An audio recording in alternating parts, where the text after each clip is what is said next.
This is an IWP media production, brought to you by the Institute of World Politics, the independent accredited graduate school empowering the next generation of national security, intelligence, and international affairs experts. Learn from top scholar practitioners and acquire invaluable skills to propel your career. For more information, visit iwp.edu.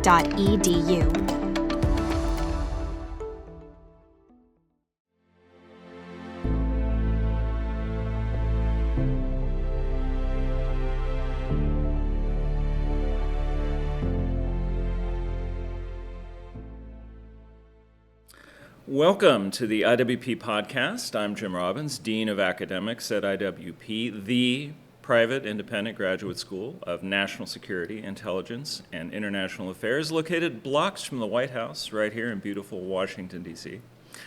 Our guest is Ilan Berman, Senior Vice President of the American Foreign Policy Council, a noted expert on regional security in the Middle East, Central Asia, and the Russian Federation. Author of 6 books, author of more publications than I can count. Also, a new professor of international law at IWP. So, Ilan, welcome to the show. Oh, thanks for having me. Absolutely. Why don't you tell our audience a little bit about AFPC and all the good work that you do? Sure. DC is the quintessential think tank ecosystem. So there's a lot of policy institutions that try to provide advice, expert analysis to different parts of the government and to the general Beltway community. AFPC, we're located on Capitol Hill. Our target is Congress generally, usually the Senate specifically, but we focus a lot on national security affairs, on specifically in terms of areas of expertise, Russia, China. I do a lot of work on Iran, on things like public diplomacy. I'm a recovering lawyer, so there's some international law mixed in there as well. But the idea is generally the same across all of our practices, which is to, I like to say that we're not just a think tank, we're a do tank. So we do a lot of on-the-ground analysis. We do a lot of first-person research in all over Africa and Europe and Asia and the Middle East. And when we come back, we sort of bring that analysis, bring that information to policymakers, because the truism is that ideas begin in very few places. And so having an advanced scout that goes out and looks and assesses the terrain is actually very useful for policymakers who don't have the luxury or the time to do that. So that's the value proposition. Yes. Well, and AFPC has been growing, more programs, more people, and a very solid policy focus. You're not really into politics, right.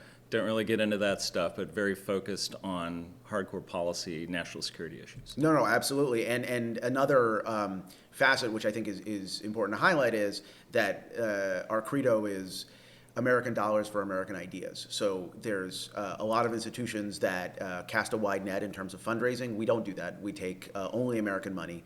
And our board of directors made that decision a long time ago, and they made that decision for a very simple reason. We don't want to pull our punches on issues like Russia or on issues like China. We don't want to have our analysis, the things that we see when we go abroad and we look and we stay and we listen. We don't want that colored by funding streams. So it's all about the American interest. It's all about American national security, and it served us well. And you and your members of your team do a lot of work on the ground. I mean, you go there to the place, and you talk to the people. I mean, you actually do the intelligence collection, if I can say that. I mean, it's not really intelligence, it's not really but intelligence. the information collection, yes, I should say. But I mean, you guys you're not just sort of reading the Washington Post and then writing. No, that's right. Look, I think it's a very good rule of thumb to remember that a desk is a very dangerous place from which to view the world. And so you can get a lot from the Washington Post. I think you can get a lot more from the Wall Street Journal. But anyway, you can get a lot from the Washington Post. You can get a lot from all these papers, but you can't get everything. You need to go. You need to build the personal relationships. You need to talk to the people, not necessarily just the people in power, but also the people that are advising them, also the people who are seeing nuances of policy that frankly aren't captured in our media ecosystem. Because when we think about foreign issues, when we think about things like Russia, for example, everything in Russia now is filtered through the lens of the Ukraine war. That is important, of course, but that's not the sum total of what interests Russia and Russians, and it's not the sum total of what Russia is doing globally. And so being able to go abroad, being able to have that as the start of the conversation, but not the end of the conversation, becomes really important. Oh, that's fantastic. Yeah, breaking the narratives, really, just getting to the truth. So Iran is in the news, like for the past 45 years. Always, yeah. I know you're doing a lot on this topic, hosting periodic meetings with various experts, high-level experts. What is the critical problem with Iran that just keeps it in the news, keeps it as a focus of national security?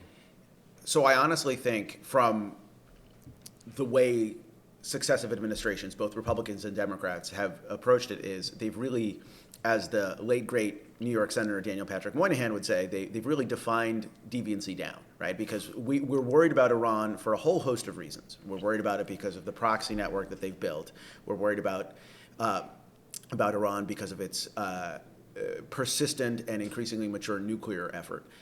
But overarching everything is the ideology of the regime, right? This is a radical expansionist ideology. It's not just another country in the Middle East. It's one that's trying to revise the geopolitical order in the Middle East in its favor and to the detriment of the West, to the detriment of American allies. And so, Iran is the upstart and the perennial upstart in the region because it's really trying to change the status quo.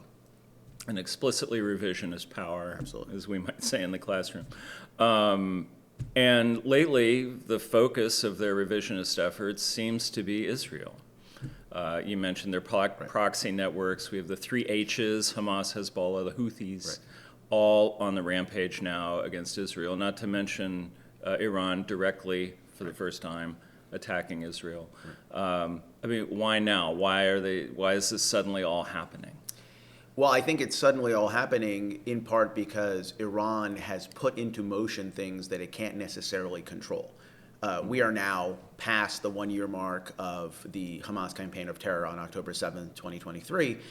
But for Israel, that event was a seminal event. It was a seminal event in a tragic sense because it was the single largest slaughter of Jews since the Holocaust. But in a strategic sense, it was an earthquake because up until then, for years, Israel had essentially pursued two concepts with regard to the Palestinians, right? The early optimism of the 1990s that there would be two states living side by side had sort of fallen away. The Palestinian Authority had not shown itself to be shorn of corruption or committed to development, and so the Israelis had gravitated to this management strategy, underpinned by two things, right? One, underpinned by technological superiority, as in, the Palestinians are over there, we Israelis are over here, but our technology, our sensors, our drones, our electronic surveillance is so good that if there's a problem that's going to emerge, we're going to see it well ahead of time. And the second concept was this idea that you could, through trickle-down prosperity, change an ideological actor into a political actor. That essentially, the lot of the Palestinians, it's getting better, not as quickly as the lot of the Israelis, but it's getting better, and over time, naturally, Hamas, which has controlled the Gaza Strip since 2007, would become more of a manager and less of an ideological driver. And both of those things really were shown to be completely bankrupt on October 7, 2023. Israel was surprised in a strategic sense, and it was surprised in an ideological sense. And it was this massive wake-up call because the Israelis figured out that they need a new strategic concept. They looked around. They realized that the Iranians had built what the Israelis call a ring of fire around the Jewish state. And it includes the three H's. It includes Hamas, Hezbollah, and the Houthis. But even beyond that, it includes Shiite militias in Iraq. It includes support for the regime of Bashar al-Assad in Syria. And the Israelis, everything that you've seen Israel do since then has been them trying to create breathing room, trying to broaden out that ring of fire, trying to dilute it, trying to reset deterrence, which was catastrophically eroded on October 7th. So I think this has solved some problems, but it's created new ones. Because, for instance, if you're Iran and you look at the chronology, at the track record of the last year, it's a mixed bag, right? Because on the one hand, yes, Israel is much more isolated internationally. than it was a year ago or a year and a half ago. Yes, you've dented, at least temporarily, you've dented the sense of invulnerability that Israel is this military colossus, right? Because October 7th was this horrific event. It really caught them unawares. And you've really injected inertia in the new wave of normalization between Israel and the Arab states, right? The Abraham Accords process is essentially moribund. And so that's the positive side of the ledger if you're Iran. But on the negative side, you have a couple of other things that are working against you. First of all, Israel seems to have gotten its mojo back, and it's now making quick work of attriting that proxy network that Iran spent so much time and so much money setting up over the last quarter century. In particular, it's still moving a little bit slower, I think, than Israelis would like with regard to Hamas. But what it's managed to do against Hezbollah in now, a month and a half, has really been phenomenal, and one for the record books. You also, if you're Iranian, you have to be worried about the fact that the current conflict and the potential for a wider one has brought America back into the region in the largest military contingent since the Second Gulf War. And America's not going anywhere. And from the signals coming out of the Emirates and Bahrain and even places like Saudi Arabia, it's very clear that the Abraham Accords, they may be stalled, but they're not derailed, and they may get restarted. So if you're Iran and you're looking at this mixed ledger, your conclusion probably is we need something that can change the game. And so more and more analysts here in Washington, but especially in Israel, are convinced that this means that Iran is, in the past it was taking these incremental steps towards nuclear status, but now you're going to see an Iranian sprint towards the bomb.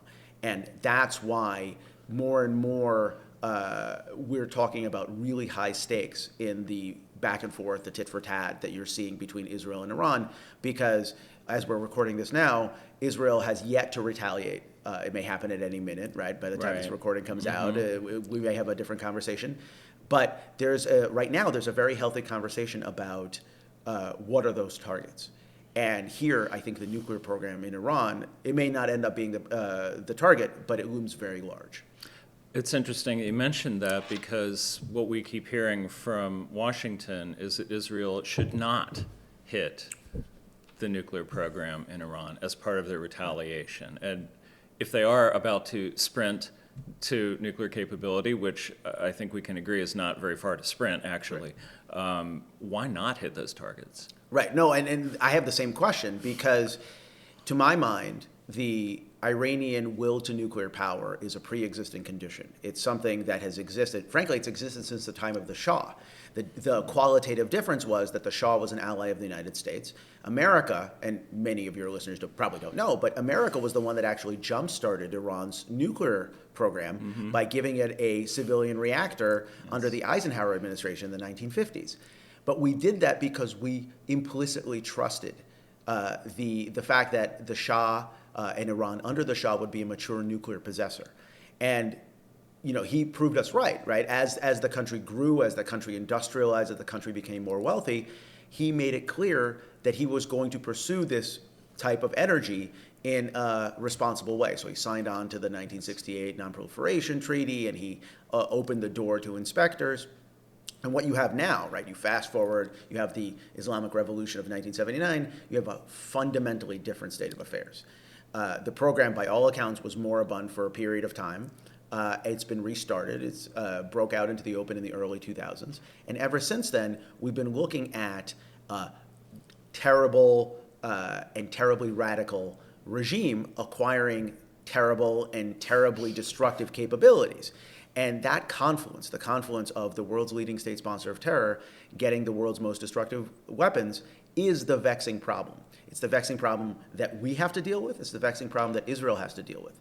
And so this is the context, the broader frame in which all of Israeli decision-making is now happening. And I think, really, there's only two countries that matter in this context. There's Israel, which has the political will to do this, and the United States, which has the capability to do this, but maybe not the political will. And so this is a really high-stakes decision that Israel has to make, because given the fact that this is a pre-existing problem, given the fact that if Israel doesn't target the nuclear program, somebody will have to at some point. It seems like a really fateful decision. It's funny, since you mentioned the Shah and his nuclear program, especially today when we're trying to put the nuclear genie in the bottle again, which is impossible, but when you look back at the 50s and 60s and how much the United States was pushing out nuclear power to developing world countries, it was incredible. I mean, you look at it today and go, what the heck were they thinking? I mean, it's just... But by the way, right, empirically speaking, we're still doing that, at least in a more measured way, right? We've had 1, 2, 3 nuclear agreements over the last 2 decades with India and with the United Arab Emirates. So that's why I think it's very important in the context of Iran to focus on regime character, not regime capability. Yes. Because in the context of India, in the context of the UAE, the reason we were comfortable concluding these agreements was we may not agree 100% with their politics, but we trust the leadership, we trust the regime character. And we expressly don't trust the regime character in Tehran, which is why I think the proper frame to think about the Iranian nuclear program, which, by the way, by all accounts, is a popular venture, right? Iranians, even if they don't like the regime, like the idea because they have this sense of national greatness. They like the idea that eventually their country will become a nuclear power. I think that actually matters less than the fact that we don't trust, we fear what this regime will do with this capability at this time. I think that's the sort of the proper frame. Right. So we don't like the character of the regime, and that's the root of the problem. So that leads one to start thinking about regime change. Of course, when you say that, right, people think of Iraq and all kinds of different problems that we've run into with that. It doesn't mean the United States sending boots on the ground to, drive armored columns to Tehran and overthrow the regime. But nevertheless, it's reasonable to talk about what would happen if there was a change of regime in Iran, and if there is an acceptable equation to an Iranian government that isn't the current government, but one that we could live with. And that's the topic of a new monograph that you've written, groundbreaking monograph, entitled Navigating the Iranian Opposition, a National Security Blueprint for the United States, which is available on the AFPC.org website. Yep. So let's talk about that. I mean, what is your argument in terms of reaching out to the Iranian opposition? Right. So I think before we get there, we have to understand where we sit with the Iranian opposition. The United States, the old saw in marketing is that before you sell somebody aspirin, you first have to convince them that they have a headache. And we are in the headache phase of Iran, right? We understand that we have a problem with Iran, but we don't necessarily know what the antidote is, right? We don't know. And as a result, we're enormously gullible as a national security community. And so if, we're here in Washington, I know, there are many, many different personalities, actors, groups related either directly or proximately with the Iranian opposition that are oscillating around town at any given time. And they're all saying the proper thing at the start, which is that the Iranian regime is bad, we have a different vision. But we, up until now, have been, I think, far too simplistic in our understanding of the Iranian opposition.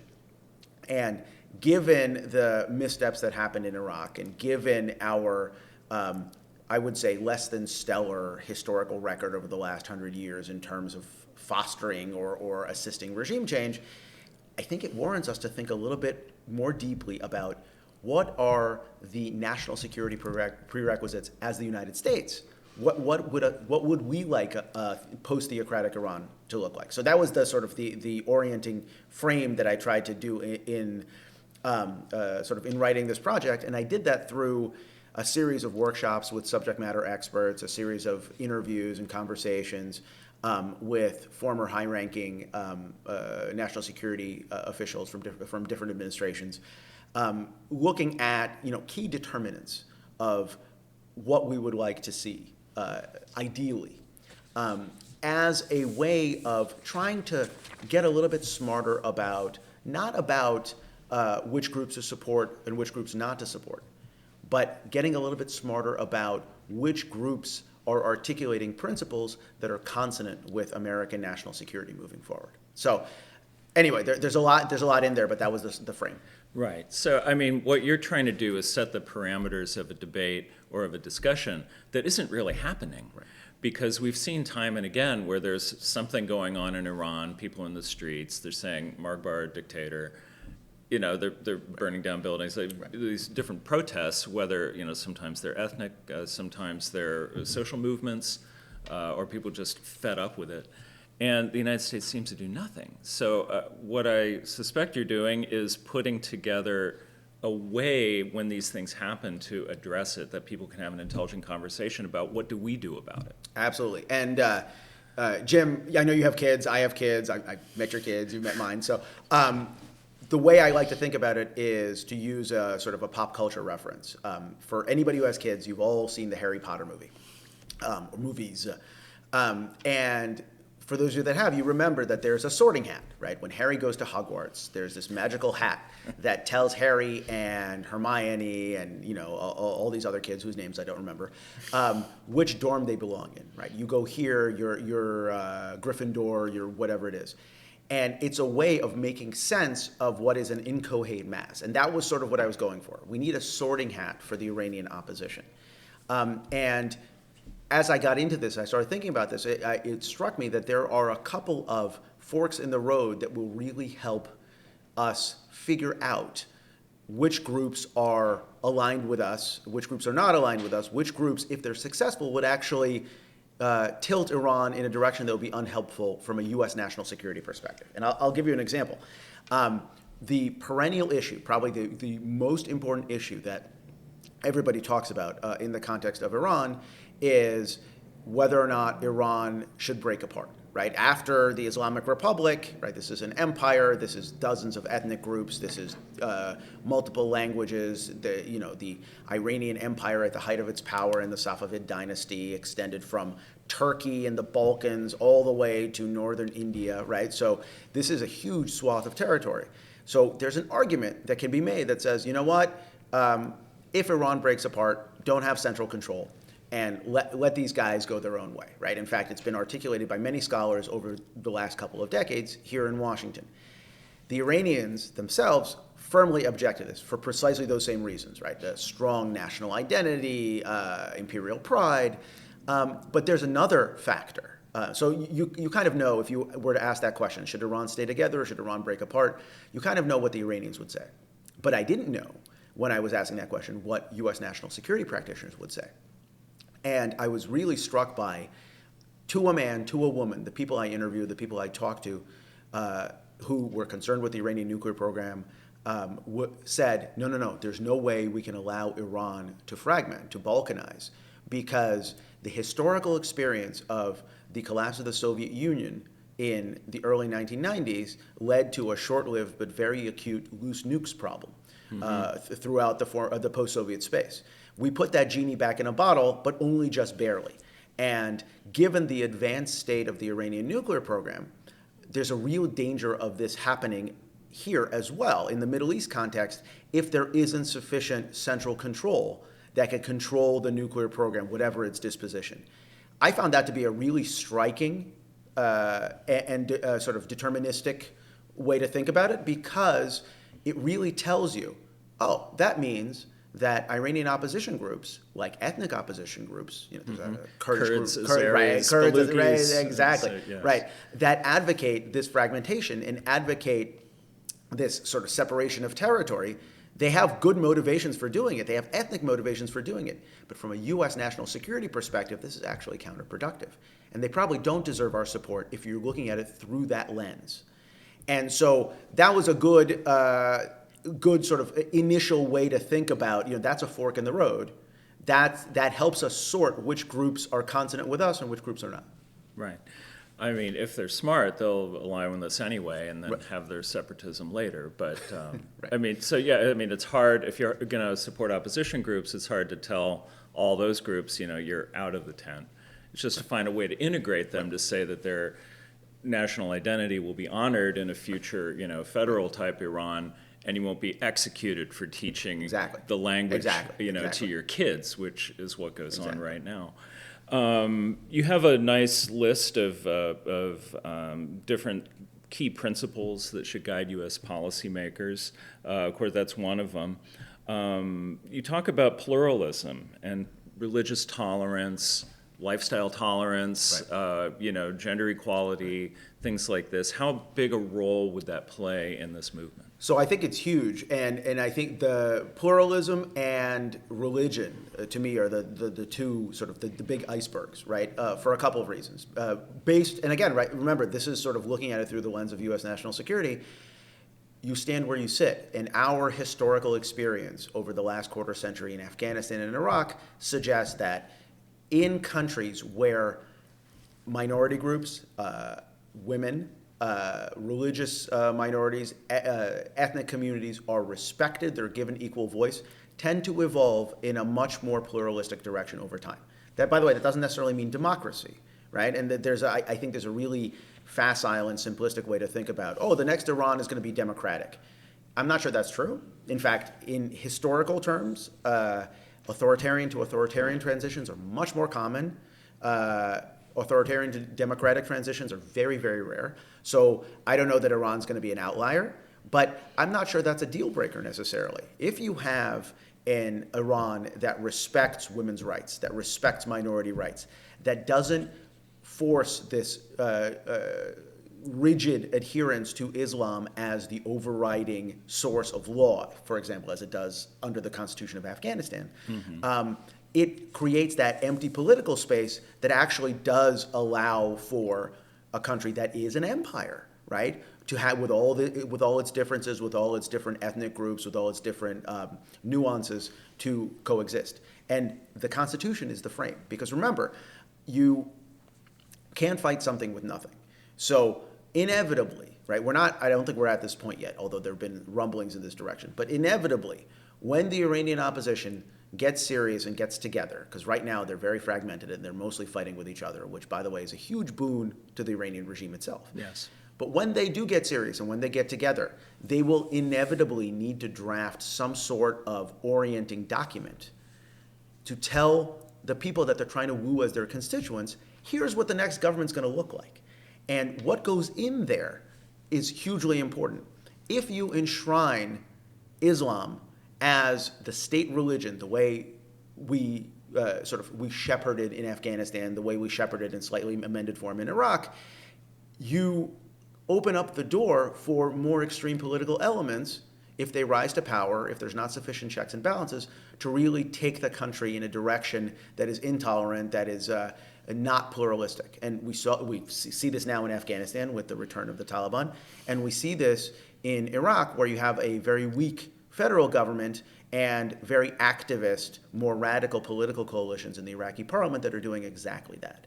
So the key here is to empower change, but also to empower positive change. Right.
Another one of your key aspects is the accountability part of the equation, rehabilitation. And we've seen this in other countries that have had transitions, major transitions of government, where a previous government had committed crimes or done things that people didn't like. South Africa is a good example. They had many, reconciliation tribunals and things like that. Argentina is another example. And so holding regime officials accountable, what would that look like in an Iranian context? So that's an interesting thing to talk about, because we actually have a very long historical record of this, because it's not just what we've seen in the Middle East over the last quarter century, but it's actually goes all the way back to the end of World War II. And we saw accountability, we saw denazification, which didn't actually work that well, right? There's all sorts of, and that might have been attributable to the bifurcated nature of the German state. But then you fast forward to the collapse of the Soviet Union, and you see that some countries, right, all across what is now called the post-Soviet space, you saw some countries that did accountability and lustration, right, the looking into the old system, did that process properly, and they now function really well. And there are other countries that didn't do it so well, and they now have seen the the old order, or the intelligence state reassert itself, right? So an example of what we want to avoid is, for example, Russia. Russia, in the post-Soviet context, there was a period of time, about 18 months, after the collapse of the Soviet Union, when Boris Yeltsin, the new president, was truly, genuinely committed to trimming the power of the KGB for his own political purposes, right? He was trying to build a new government. He didn't want this established, entrenched deep state to get in his way.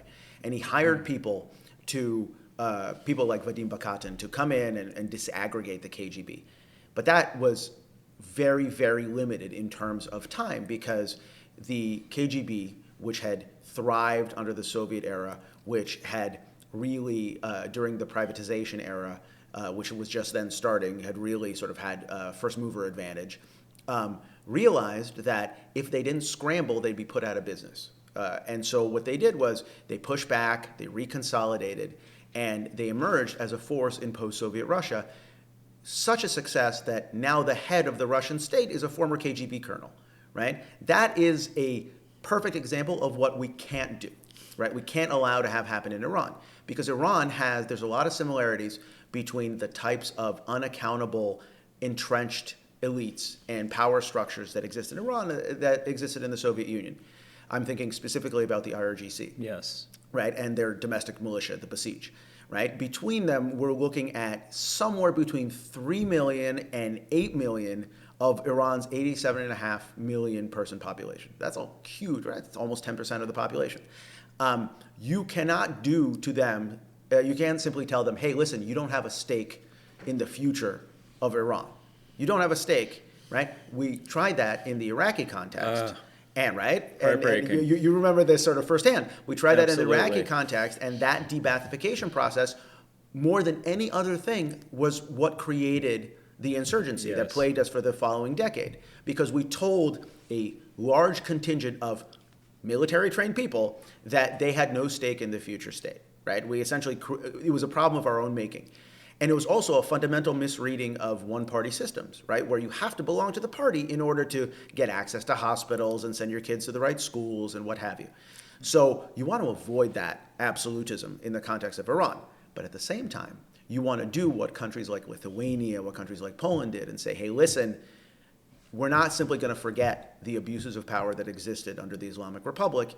You, Basij, you, IRGC, you were responsible for all these atrocities, for facilitating human rights abuses. We want you to stand trial. There's going to be, public trials. There's going to be lustration and reconciliation tribunals. But the key here is you have in Iran, in the form of the IRGC, you have a body that controls a third or more of the national economy. You can't simply pretend like they don't exist. You have to figure out what to do with them.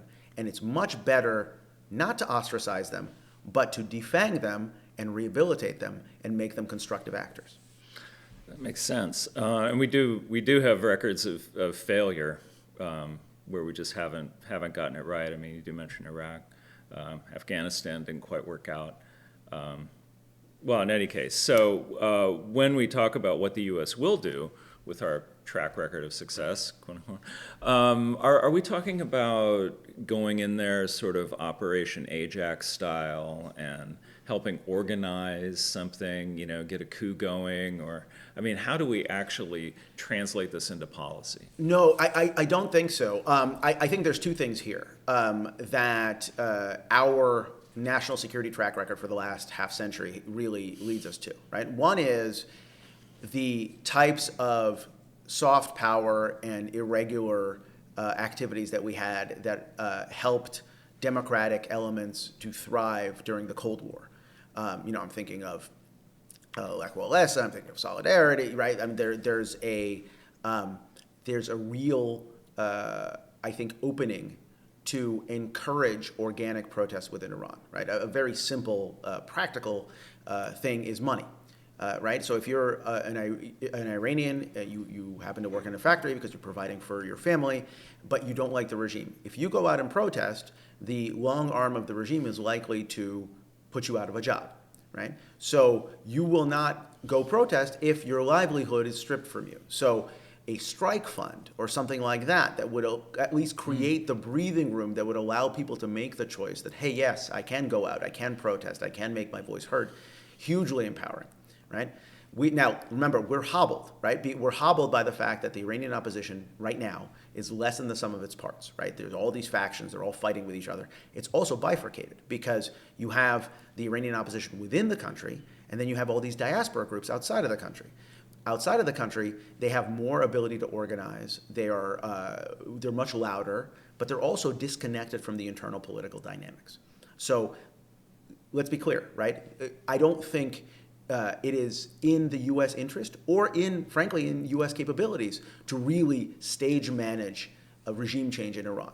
The future of Iran is for Iranians themselves to decide. But the most constructive role that the U.S. can make is to try to make the Iranian opposition coherent, more coherent than it is currently, right? By organizing them, by putting them in coalitions, by proposing ideas that could really let this protest wave that we see within Iran, and we've consistently seen within Iran in recent years, really be all it can be. Is it really part of the policy debate right now? And I know you're trying to actually change that. Right. That's the whole point of this, is to change that. But when you talk about the political willingness, there's not only an unwillingness on the part of not just this administration, but others to get involved in this process. It seems almost a resistance. Like they don't even want to talk about it. They don't want to think about it. That détente is the order of the day. Like we're going to somehow find the moderates in Iran who are going to make everything nice, and the regime will change in its nature. They'll somehow evolve, or kind of like engagement with China. If only we do a little more with them, then they'll not hate us so much. They won't be chanting "Death to America" so much. A little bit less would be nice. Right. Exactly. How will this change in the United States? It'd be great if they listened to our podcast and said, good. Of course, right. The light goes on, and it's like, that's what we should do. But, it's kind of a long slog to get the policy changed. It's a long slog, and I think it goes back to that quote from Moynihan that I mentioned, right? We've defined deviancy down. We're focusing on the wrong things, right? The long game in the context of the evolution of Iran has always been the people. It's never been the regime. And if you look demographically at Iran, right? Iran is 87.5 million people. 2/3 of the country is mid-30s or younger, right? In historical terms, that means that more than half of the country was not even born when the Ayatollah Khomeini stepped off the plane in February of 1979, stepped off the plane at Tehran, at what is now Imam Khomeini Airport, and overthrew the Shah.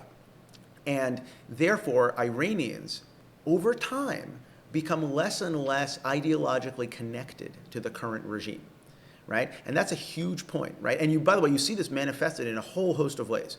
You see Iranians increasingly westward looking. You see Iranians increasingly looking for Western culture, Western, consumer culture, Western products, podcasts, internet. Iran is one of the most wired nations in the Middle East. And you also see a key metric that suggests that the regime is losing its grip on hearts and minds, and that's declining religiosity within Iran, right? absolutely astounding statistic is that Iran has roughly 2,500 mosques in the country. 75 of them have either been shut down or have had to reduce their hours because they don't have enough attendees, right? That is a crisis of faith that you see within Iran itself, right? That tells you something very fundamental is happening, that a regime that stakes its claim on religiosity, a regime that stakes its claim on being the proper interpreter of Shia Islam, people aren't buying it increasingly. So you have that opening to work with. The question is, how do you empower the proper elements? And here, I think, what you said at the outset, has been one of the regime's biggest tools. The regime has been enormously successful in convincing the outside world that there is this rift between reformers and conservatives, and the West, if only it engages Tehran, could actually tilt the scales in favor of the reformers. This may have been true a generation ago. We are long past that stage now. And the types of protests that you're seeing in Iran increasingly they may be divided across economic strata, across social strata, geographically, but they're all united by slogans like death to the dictator or it's the end of the Islamic Republic. And that should tell you something profound, and we should act on it. There seems to be an attitude with respect to the nuclear issue that if only we could get a better nuclear deal, if only they would have an election and elect somebody who was, more willing to make the deal and, engage in the process and all these other kind of platitudes. What do you think about that? Is it even possible, A, to have a deal, and B, that it's an actual deal? I think it's very possible for the Iranians to want us to think that a deal is possible. In fact, they're doing it right now. As Iran's strategic fortunes have sort of shifted, as they're now, increasingly on the back foot as a result of what Israel's doing vis-a-vis Hamas and Hezbollah, it's not a coincidence that their new selected president, Masoud Pezeshkian, when he was at the UN General Assembly in September, actually said to reporters, oh, yeah, my administration is willing to revive nuclear negotiations with the United States. Two things here, right? First of all, it's not his administration, right? Because he's not in charge. The supreme leader of Iran is in charge. That's why he's called the supreme leader. And Pezeshkian is sort of this totemic figurehead. He doesn't actually have a lot of power. And the second is that America, under the Biden administration, has been trying to do this for 3.5 years. And up until now, the Iranians have not been interested. Why? Because the world was going their way. So this is a strategic play, right? The Iranians are very, very clear that the nuclear program is not a bargaining chip, right? And you can sort of see it in the way they act. You can see it in the way they talk to their own people. And that's because they understand, right? The fundamental truth is, in the post-World War II era, nuclear powers do not interfere in the internal affairs of other nuclear powers, right? At least not in a material sense. Right. And when you have a sclerotic, aging regime, right, a regime that is long past its sell-by date intellectually, and a comparatively young population, the regime is having a crisis of legitimacy. And the regime has hit upon the nuclear program as the surest way to sort of lock itself in place to make sure that it's around for a lot longer than it should be. And frankly, shame on us if we don't understand this and if we engage them in this exercise to make their hold on power longer.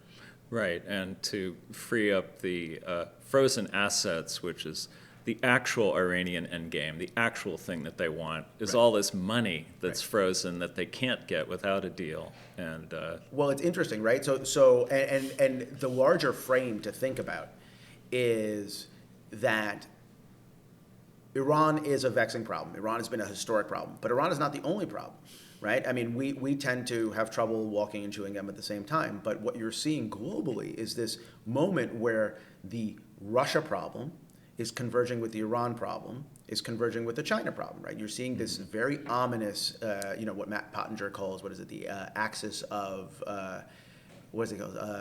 instability or whatever. And I think that's right up to a point. I mean, I think, our strategy would be very well served in trying to figure out that these are all connected, and B, what are the best ways to pull them apart. But we fall into the same traps, again and again and again. So just like 2 decades ago, we came to the conclusion that if we enmesh the Chinese government in all these multilateral institutions, in the IMF and the World Bank and make them a bigger stakeholder in the UN, we could make them a responsible stakeholder in the international system. Right. And what we've discovered in recent years is that's actually not true. They're perfectly happy to take the opening and to take the win, but they actually want to now remake the world in their own image. And I think Iran isn't a responsible stakeholder either. And the longer we persist in this false equivalency or false imagining this false contest between moderates and conservatives, reformers and conservatives within Iran, and if only we could sweeten the pot enough, we could figure out a durable agreement that would kick the nuclear can down the road. We're playing their game. We're not playing ours. Right. I don't want to put you on the spot with a prediction, but what do you think is going to happen with Israel and Iran? It's a real question. I don't know, and at the risk of being proven catastrophically wrong, I think there is, when the Israelis are thinking about this, I think they're thinking about 4 targets. One is the Iranian oil infrastructure, right? And there are actually pretty significant demerits for Israel to strike it, right? So on the one hand, you make the Iranian people angry, right? So already opposition elements are saying, hey, this is the patrimony of the Iranian people. The regime doesn't own this. And you actually disadvantage any forces for change because you rob them of resources, right? Which is, by the way, not a irrelevant consideration. The more relevant consideration is the fact that if the Israeli strike on Iranian oil infrastructure is too significant, then the marginal world price of oil goes up, and we all feel it, and everybody gets mad, and this may not be a good thing. And you have supply line disruptions and what have you. So that's a needle that Israel's going to have to thread, I think, very carefully. Mm-hmm. The second basket is regime leadership, right? And the Iranian opposition would like nothing more than an Israeli decapitation strike that takes out the supreme leader and takes out the top echelons of the IRGC. Mm-hmm. I previously thought that was a bridge too far. I'm not so sure now, only because as we're recording this, a few days ago, Hezbollah launched a drone in an attempted assassination on Israeli Prime Minister Benjamin Netanyahu. Right. Which I think more than any other thing, more than even the October 1st ballistic missile salvo, the Israelis took as now it's on. Right. Now the gloves are off. So I think the Israeli calculus on leadership targets may be changing in real time. The third basket is, I think, settled. I think anything Israel does is going to deal with military assets that relate to the IRGC, probably ballistic missile emplacements, probably military bases, probably drone bases. I think that's a given. And to me, the $64,000 question is the nuclear program, is whether or not the Israeli campaign extends to setting back the Iranian nuclear program in some way. And here, I think it's necessary to sort of break through some of the fog, because there is this very simplistic idea that an Israeli strike on the Iranian nuclear program is going to be intended to denuclearize Iran, right? I don't think that's true. I think if you listen to the Israelis carefully, they're the first to say, we don't know where everything is. We don't have the capabilities to do this. The goal is not to denuclearize. The goal is, to quote the Israelis, to mow the grass, right? To attrit some of the program and set it back a few years. And I would point out that that is an achievable goal, and that is also the guidance that governed what Israel did against the Iraqi nuclear program in the early 1980s. It was Iraq. Yeah, it was Iraq. And what Israel did against Al-Kibar, the Syrian nuclear program, in 2007. Right. And back then, the thinking was, hey, listen, we can set it back by a few years, and that's a good enough strategic goal. But history tells us a very different story, which is that ended up not being a temporary stay. That ended up being a permanent stay, because life, geopolitics, has a way of intervening, right? So Israel may have struck the Iraqi nuclear program, and Saddam may have wanted to reconstitute, but Saddam was involved in an 8-year war with Iran, and he didn't have the resources or the attention span to reconstitute. Similarly, Syria, Bashar al-Assad may have wanted to reconstitute the nuclear program, but then the Arab Spring happened, and then there was a civil war in Syria, and he was a little preoccupied. So I think from the Israeli perspective, when they think about this, they're thinking much more a temporary delay that hopefully world events will make a much more lasting delay. Fascinating. Well, I hope that the White House is listening, because every signal we've heard is telling them not to go down that road. But I doubt that they would tell us in advance what they're going to do. That recent leak of Israeli capabilities documents just goes to show how untrustworthy the United States can be, and it's a shame. Well, this has been a fascinating discussion of this very complicated project. I really like the way that you're pushing the envelope on this, trying to draw attention to this aspect of public diplomacy, maybe covert action, or the things that the United States hasn't been doing but could be doing to try to shape and change the dynamic of the relationship with Iran, and maybe plan for a future better Iran that isn't always creating problems in the Middle East, but could be a constructive partner like Iran was back in the days of the Shah. I think it's a long overdue project. Are there any concluding thoughts that you want to get out? I think that's exactly the proper strategic frame, right? I mean, the goal, the 100-yard goal here is obviously precisely that, is to try to shape Iran in a direction that's more consonant with American national security interests, where Iran becomes an augmenter, a trustworthy ally, potentially, the way the Shah's Iran was. Even if it takes a different form, even if it doesn't go back to monarchy, it goes back to something else, something that we can trust, we are comfortable with regime character, even if it's not a democracy, we're comfortable with all the moving parts in a very complex picture. But the tactical goal, right, and that's where I think, I hope that this report can make the most impact, is in near-term American national security planning. Because, as I said, right, we've already recognized that we have a headache. We don't quite yet know what the aspirin is. And as a result, right, the U.S. government likes nothing more than to throw money at a problem, right? And so we run the risk of really being non-strategic in the way we think about the Iranian opposition. They think about what these groups stand for and what they can actually accomplish. And so the 10-yard goal for this report is to try to make American policymakers, we are on the cusp of a new administration, whichever form that's going to take, the folks who are responsible for Iran in the new administration, to get them a little bit smarter and to get them to start thinking a little bit proactively, so they're not just uncritically sold a bill of goods. They can begin to think through what are the real key determinants that would shape Iran in what Americans would think is a constructive direction over the long term. Fantastic. Well, that's our show. I want to thank our guest, Ilan Berman, for his compelling insights into the Iran challenge. His new monograph, Navigating the Iranian Opposition, a National Security Blueprint for the United States, is available at the American Foreign Policy Council website, afpc.org. You've been listening to the IWP Podcast, coming to you from the Institute of World Politics studios in Washington, D.C.